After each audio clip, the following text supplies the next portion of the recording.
El día del no. Un día como hoy, 4 de mayo, 96 años atrás,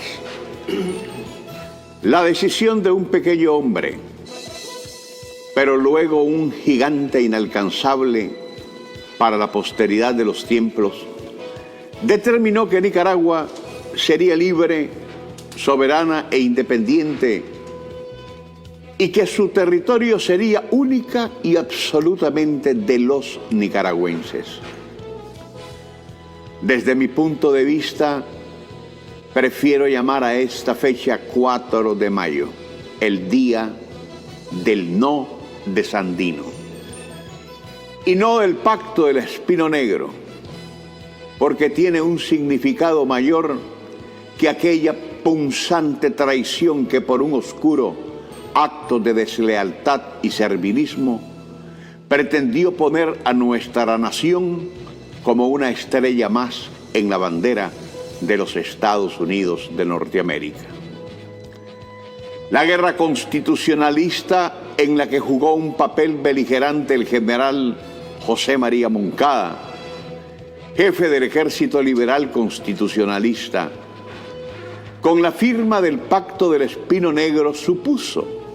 poner punto final a la violencia bélica. Pero el contenido de los acuerdos unilaterales,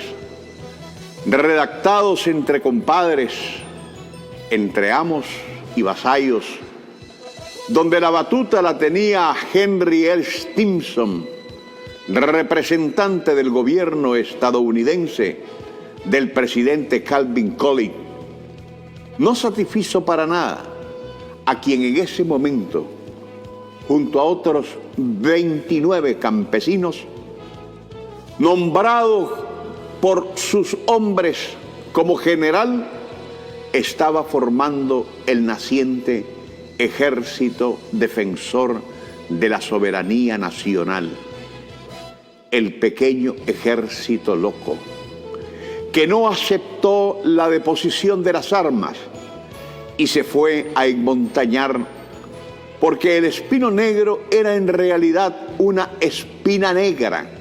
contra la dignidad nacional, porque pretendía anexar a Nicaragua a sus dominios de conquista e imponer en ella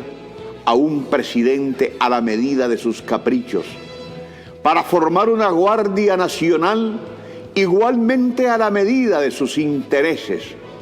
con un Anastasio Somoza García al frente, el primero de una dinastía que formó su poder bajo un océano de sangre inocente, hasta que el 19 de julio de 1979,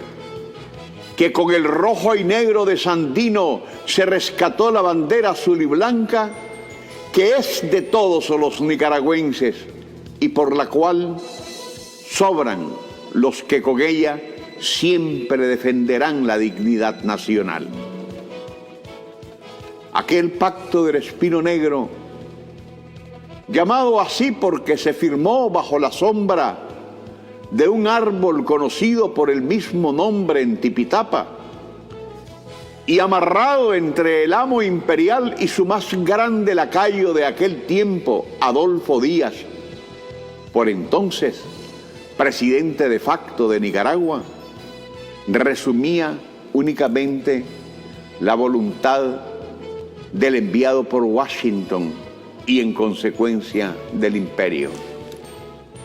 Henry L. Stimson, en los siguientes términos: la permanencia en el poder del presidente inconstitucional Adolfo Díaz hasta las siguientes elecciones de 1928. La supervigilancia, entre comillas, de las elecciones por parte de los Estados Unidos. El desarme general de las tropas nicaragüenses en conflicto. La entrega de las armas a los Estados Unidos.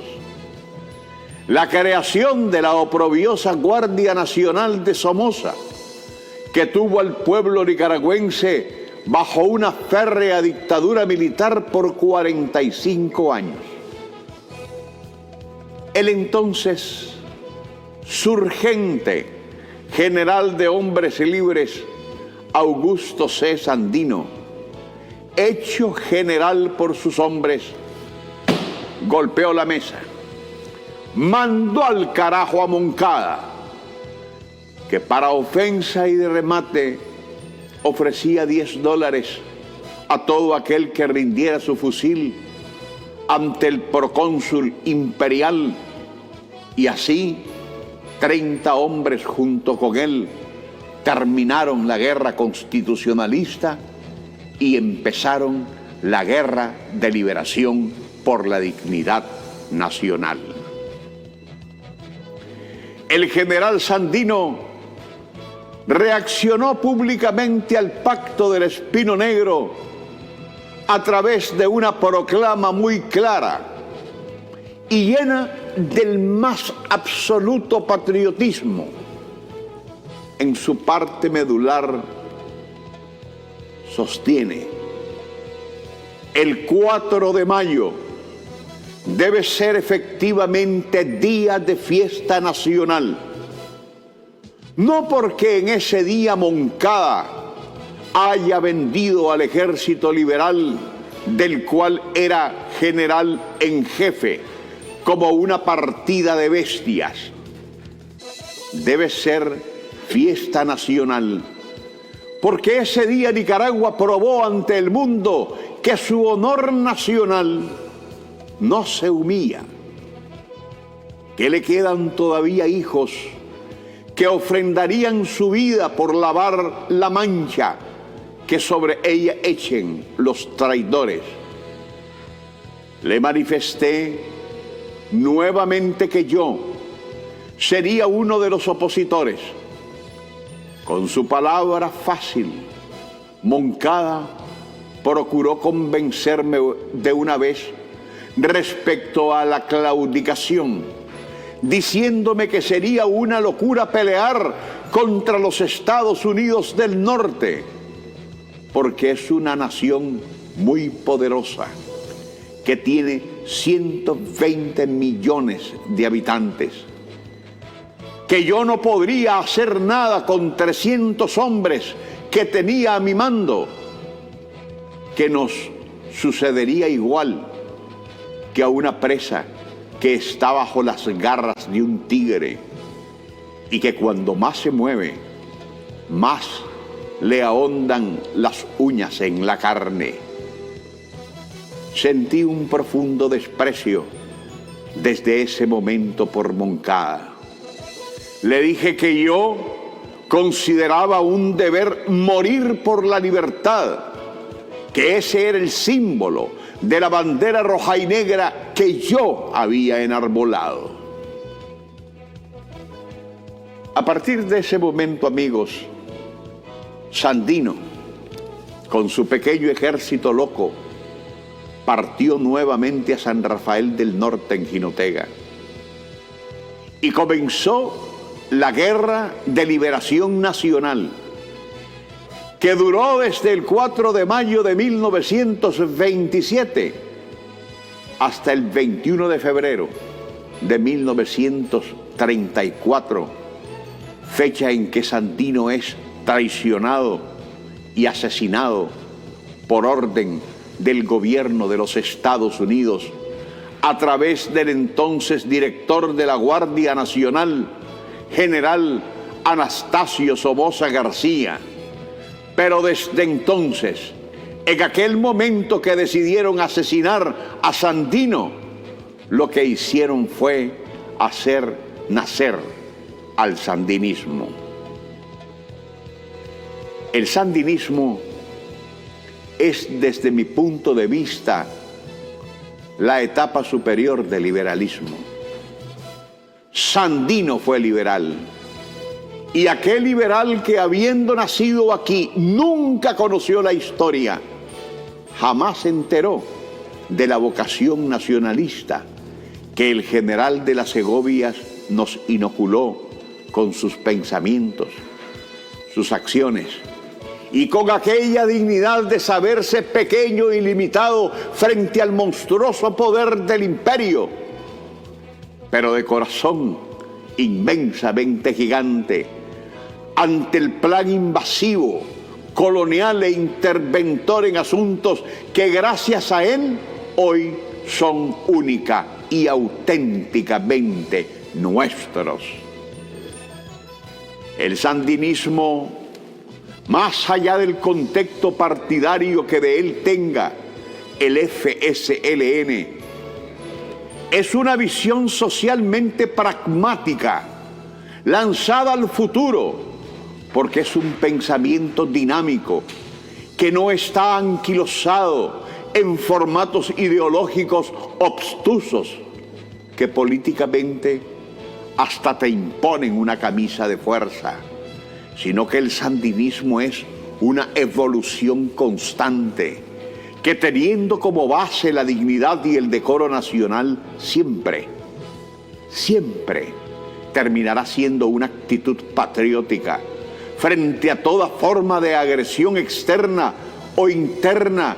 que pretenda lesionar el honor de la patria y de sus ciudadanos. El sandinismo no es una expresión partidaria, y si el FSLN lo hizo suyo, fue porque supo identificar en su acción un pensamiento nacido desde lo más íntimo de nuestra nacionalidad. Y es a lo largo de la historia patria el eslabón de resistencia antiimperialista más fuerte de la década de lucha y de la cadena de lucha desde nuestra independencia, pasando por la Guerra Nacional, la Batalla de San Jacinto, la Revolución Liberal de 1893, Rubén Darío, Benjamín Celedón y después él. Y después de él, Rigoberto López Pérez, Carlos Fonseca Amador, Daniel Ortega Saavedra y otros tantos íconos de nuestra nicaragüanidad, que hoy vemos cómo el sandinismo es una expresión y acción, es un referente más allá de nuestras fronteras, porque resultó ser un David frente a Goliat. El sandinismo es un pensamiento social profundo que privilegia a los que nunca, según los opresores, merecieron tener dignidad, y a los que había que mantener en la oscuridad de la ignorancia. Es la identidad que une alrededor de los intereses nacionales. Es el valor de la lealtad de quienes profesan su orgullo por la tierra que los vio nacer, y la miseria humana de quienes son capaces de vender a su propia madre con tal de quedar bien con el invasor. El sandinismo es para los nicaragüenses el orgullo que los venezolanos sienten por Bolívar y que los cubanos por Martí. El sandinismo está más allá de nuestras fronteras, y con él somos dueños de una marca que aterroriza a un imperio que desde aquel 4 de mayo de 1927 está tratando de vencer a una silueta y a un pensamiento que enigmáticamente sigue siendo explorado desde las más famosas y concurridas bibliotecas del mundo, donde siempre hay una referencia del general de hombres libres, Augusto C. Sandino. Este 4 de mayo de 2023, 96 años atrás de aquel oprobioso y repugnante pacto del Espino Negro, debemos tenerlo muy presente, porque persiste la traición, existen los entreguistas y, por supuesto, los mercenarios que, por conferir más valor al dólar que al honor, ignoran la historia que está cobrando el ultraje a la dignidad nacional. Nosotros, los nicaragüenses, en su conjunto desde nuestra propia dignidad personal, fundamentada en valores y principios muy cimentados, somos quienes podemos hablar de dignidad nacional. En tal sentido, hay que hacer comprender a los ignorantes que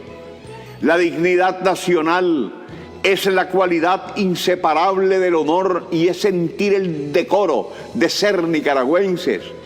es hacer valer y defender nuestros símbolos patrios. La dignidad nacional vive intrínsecamente en nosotros a través de nuestras acciones y comportamiento diario, pensando siempre en los valores sagrados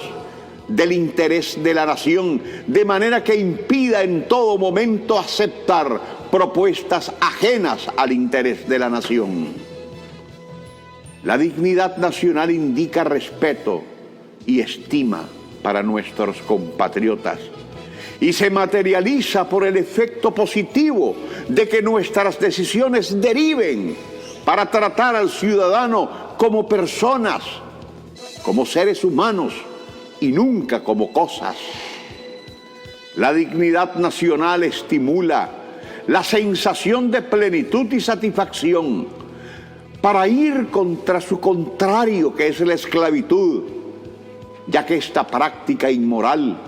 que algunos quisieran imponernos no trata a las personas como tales, sino que las quieren para sí como esclavos, como objetos. La dignidad nacional es el decoro de una nación, es el valor manifestado en no tener compromiso alguno más que con el país donde naciste, y deberías por eso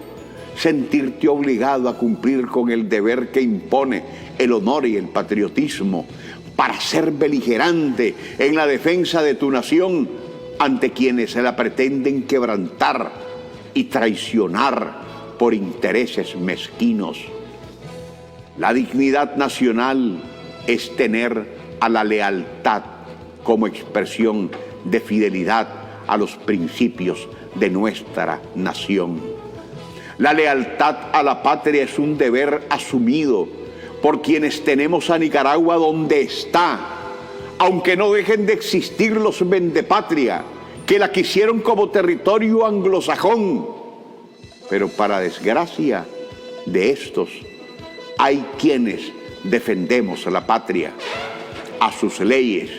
y a la bandera que nos representa nuestra historia y también nuestras glorias, que son muchas y todas cargadas de un inmenso patriotismo. Tenemos los nicaragüenses la suficiente dignidad para defender con los valores de nuestra nacionalidad el derecho de decidir por nosotros los temas que nos corresponden como nación. Nadie ignora el poder del imperio que decidió ser nuestro enemigo, ni tampoco la existencia de aquellos que como lamebotas y traidores criollos hacen miserablemente el papel de mercenarios tratando de destruir un país al que históricamente agrede Estados Unidos, desde que fue expulsado por la gesta heroica y nacionalista del general de hombres libres Augusto César Sandino de nuestro territorio patrio. Por eso mismo, 96 años después de aquel pacto del Espino Negro, después de escuchar el repaso histórico de lo que el capitalismo salvaje sigue siendo capaz de hacer a los trabajadores del mundo, la conclusión del presidente Daniel Ortega en el discurso conmemorativo del 1 de mayo de aquel 2021, ¿se acuerdan? Es más que comprensible y entendible, y debemos asumirlo en todo su mensaje. Ellos se quedaron con sus maldades y que Dios los perdone, porque el pueblo y la ley no se los va a perdonar jamás. Que Dios bendiga a Nicaragua.